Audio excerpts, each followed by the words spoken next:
Hello, I'm Fricke, Editor-in-Chief of the Cloud Report, and we are here at the Container Days on site. And I have the pleasure to talk to Thomas, or with Thomas Fricke. Please introduce yourself. Yeah, hello.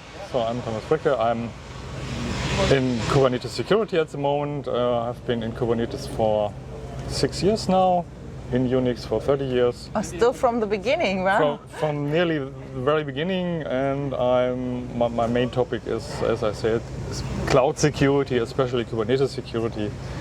And that's why I'm here to give a talk, to talk to people and to get more information about that topic. We are really happy to have an on-site conference. Did you learn something? What is new for you? Yes, the security awareness general is much higher than in the last years. So you see a lot of companies who are addressing this.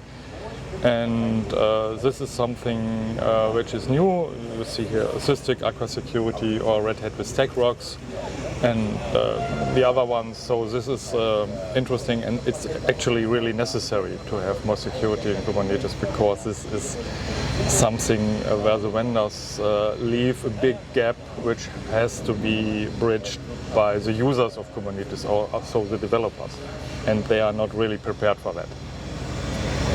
What is, in your experience, the most or biggest gap?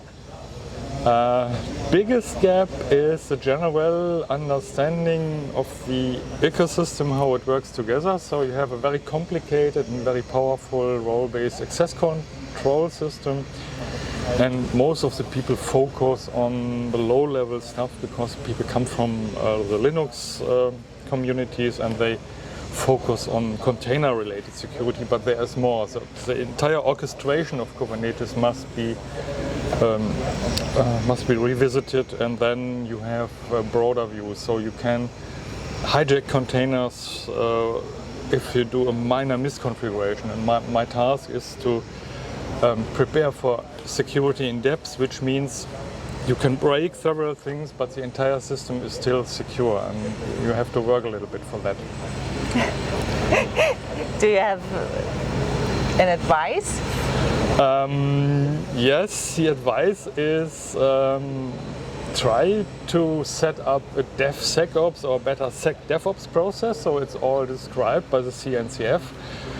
And don't overwhelm developers with security. If you do DevSecOps, please introduce security people into your development team and not security tasks to the developers, which will fail. The developers could handle it, but they have 10 to 100 times more code on their disk than 10 years ago, so it's not their main task, and at least in the beginning they are not very good at security.